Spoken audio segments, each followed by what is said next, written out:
Hello everyone, स्वागत है आपका आज के सेशन में। दोस्तों, आज के इस क्लास में हम लोग ये जानने का प्रयास करेंगे कि जो पृष्ठीय क्षेत्रफल और आयतन जो कि क्लास 9 क्लास 10 का बेसिक चैप्टर में मैथ में बेसिक चैप्टर है, तो उसका बेसिक फॉर्मूला को हम लोग समझेंगे। और ये जो चैप्टर है ये आपके विभिन्न कम्पिटिटिव एग्जाम में आपका ये काम आने वाला है, जरूरतमंद होने वाला है। ठीक है दोस्तों, चलिए चैप्टर को स्टार्ट करते हैं। पहले हम लोग बेसिस फॉर्मूला को समझेंगे। ठीक है, देखिए जैसा कि मैंने बोर्ड पे लिख रखा है, मेरा पहला है घनाभ मतलब क्यूबॉइड। ये एक डायग्राम है कीबोर्ड का, ये इसका लंबाई है, ये इसका चौड़ाई है, ये क्या है ऊंचाई है। तो क्या है घनाभ का वक्र पृष्ठ क्षेत्रफल। वक्र मतलब क्या होता है, मतलब इसका हम लोग साइड साइड निकालेंगे। ठीक है, कुल एक होता है वक्र, एक होता है कुल। तो वक्र में क्या होगा 2l+b/h। इसको आप ऐसे समझिए, यदि घनाभ का कुल पृष्ठ क्षेत्रफल क्या होता है फॉर्मूला 2lb+bh+hn।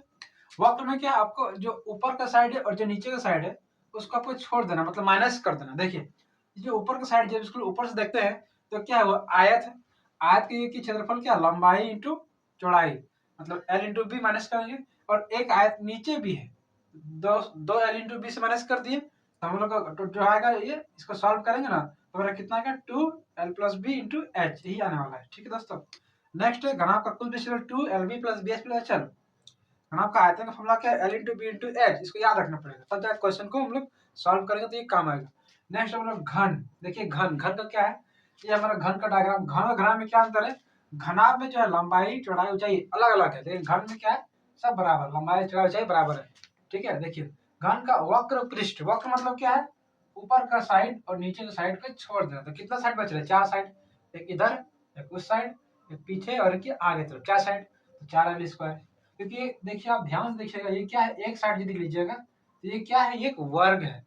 वर्ग का लंबाई चौड़ाई बराबर होता है, तो वर्ग का क्षेत्रफल क्या होता है a इंटू ए स्क्वायर, मतलब l इंटू एल स्क्वायर। चार ठो वर्ग है तो 4l²। फिर इसी तरह निकालें घन का कुल पृष्ठ क्षेत्रफल, मतलब ये दोनों को जोड़ना है, टोटल कितना होगा 6, तो 6l²।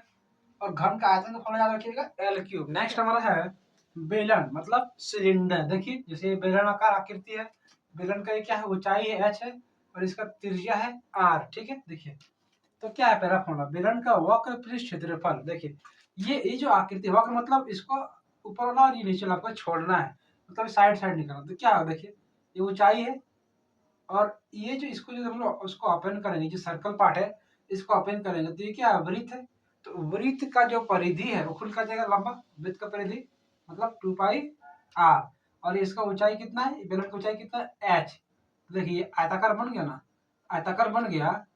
यदि आयताकार बन जाएगा तो आयत का क्षेत्रफल कितना होता है लंबाई गुना चौड़ाई, तो 2πr/h, तो 2πr/h बेलन का क्या हो गया वक्र पृष्ठ क्षेत्रफल हो गया 2πr/h। ठीक है, नेक्स्ट है बेलन कुल पृष्ठ क्षेत्रफल। कुल मतलब कि आपको दोनों इसको ऐड करना है। ठीक है, ऊपर वाला नीचे वाला। तो ऊपर वाला में क्या देखिए ये एक सर्कल है, वृत्त है, वृत्त क्षेत्रफल कितना होता है πr²। नीचे वाला वृत्त है, इसका क्षेत्रफल कितना होता है πr²। तो जो हमारा पहले था 2πr/h उस पर हम ऐड कर दिए, जोड़ दिए, कितना जोड़ दिए इधर πr², इधर πr², मतलब 2πr²। इसको हम लोग कंबाइन करें तो ये फॉर्मूला वापस लौट के ये आएगा 2πr(r+h)। इसको ओपन की 2πr/r, 2πr², 2πr/h, 2πr/h। ठीक है, बहुत इजी है, इसको आप समझ के याद रखिएगा तो इजीली याद रख सकते हैं। और बेलन का आयतन फॉर्मूला क्या है, आयतन का πr² मतलब πr²h। ठीक है, इसी तरह शंकु। शंकु मतलब कौन, देखिए ये शंकुआकार आकृति, जैसे आइसक्रीम वाला होता है ना जो मिलता है हम लोग को, लोग खरीदते हैं गर्मी के दिनों में। तो ये इसमें ये ऊंचाई है h है, इसका त्रिज्या की ऊंचाई है l है। ठीक है, और ये क्या है इसका रेडियस मतलब त्रिज्या है। शंकु का वक्र पृष्ठ क्षेत्रफल मतलब साइड साइड में, ये सब साइड साइड में, तो क्या होगा πr/l। ठीक है, वक्र में क्या πr/l। वहीं शंकु का कुल पृष्ठ क्षेत्रफल देखिएगा तो वक्र में तो साइड साइड हो गया, लेकिन एक नीचे में इसमें क्या है एक वृत्त है, वृत्त का क्षेत्रफल क्या होता है πr²। तो πr में हम πr² जोड़ देंगे तो हमारा क्या आएगा, इस दोनों कॉमन किए पे पाई और r दोनों कॉमन है, पाई आर कॉमन कर दे, यहाँ बचा l, यहाँ बचा एक तो r, तो ये हो गया πr/l+r। ये आपको याद नहीं रहता, आप इसको याद रखिए सिंपली समझ के। ठीक है, शंकु का आयतन इसका फॉर्मूला 1/3 πr²h। शंकु आयतन फॉर्मूला क्या है 1/3 πr²h। और शंकु को जो त्रिज्या को चाहिए जो l है, इसको बोलते हैं स्लैंट हाइट l। ये इसको यदि निकालना है तो कैसे निकले, देखिए यहाँ पे क्या बन रहा है, यहाँ पे जो बन रहा है एक समकोण त्रिभुज बन रहा है। ठीक है, इसको आप ध्यान से देखिए 90 डिग्री बन रहा है समकोण त्रिभुज। तो हम लोग पाइथागोरस प्रमेय निकालेंगे, इसका क्या निकालेंगे हम लोग पाइथागोरस प्रमेय से इसका हम हाइपोटेन्यूज निकाले मतलब एल क्या था under root P square, P कितना है एच है, H square plus B square, B कितना है आर, तो आर स्क्वायर। इस तरह हम लोग एल निकाल सकते हैं। जब एल आप निकाल सकते तो एच निकालना है तो माइनस लगाना पड़ेगा, L square minus R square. यहाँ से आर निकालना है तो L square minus H square, ठीक है। आपको सिर्फ यही मैन याद रखना, इसी से दोनों आ सकता है, ठीक है। गोला देखिए स्फेयर वृत्ताकार आकार का है, लेकिन ये वृत्त नहीं है, गोला है, 3D है मतलब गोला ही, ठीक है।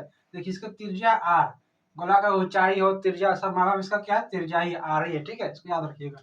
तो देखिए ये गोला है, इसमें क्या है, इसमें वक्र और कुल दोनों एक समान है इसमें, ठीक है। कि कौन सा हम छोड़ेंगे, सारा साइड तो इक्वल इसमें है ना।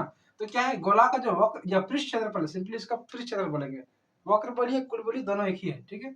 वो क्या होगा 4πr², ठीक है। और जो गोला का जो आयतन है इसको याद रखिएगा 4/3πr। देखिए यहाँ 4 है तो यहाँ भी 4 है, इसे आप याद रख सकते हैं, 4πr² है क्षेत्रफल में, तो आयतन है 4/3πr³। यहाँ 3 तो यहाँ पे 3 है, ठीक है। उसी तरह अर्धगोला मतलब हेमीस्फीयर, गोला को बीच से काट दिए तो अर्धगोला बन गया। तो अर्धगोला का जो है पृष्ठ क्षेत्रफल, वक्र पृष्ठ क्षेत्रफल क्या है 2πr²। अर्धगोला का इसका आधा 4 का आधा 2। लेकिन अर्धगोला का जो कुल पृष्ठ क्षेत्रफल देखिए ऊपर का साइड आपको जोड़ना पड़ेगा। ऊपर का साइड हमारा क्या है, ये ऊपर साइड क्या है, ये वृत्ताकार है, वृत्त का क्षेत्रफल πr²। तो यदि हम लोग 2πr² में 2πr² में हम लोग जोड़ देंगे πr² तो हमारा बन जाएगा 3πr², ठीक है। यहीं से आएगा 3πr² कुल में। और आयतन क्या होगा अर्धगोला का, जैसे गोला का आधा तो 2/3, जैसे गोला का 4/3 था तो इसको 2 से डिवाइड देगा तो 2/3 हो जाएगा, 2/3πr³। ऐसा भी इसको याद रख सकते हैं। तो अर्धगोला का वक्र में कितना हो गया 2πr² हो गया, तो आयतन में 2/3πr³, ठीक है दोस्तों। इस तरह हम लोगों ने सारा फॉर्मूला को समझ लिया, बेसिक कंसेप्ट को समझ लिया। अब इसके नेक्स्ट क्लास में हम लोग इससे संबंधित क्वेश्चन को सॉल्व करेंगे। तो आज के वीडियो कैसा लगा आप कमेंट में जरूर बताइए। चैनल पर नए हैं चैनल को लाइक कीजिए, सब्सक्राइब कीजिए, अपने दोस्तों के साथ शेयर कीजिए, ठीक है दोस्तों। जय हिंद।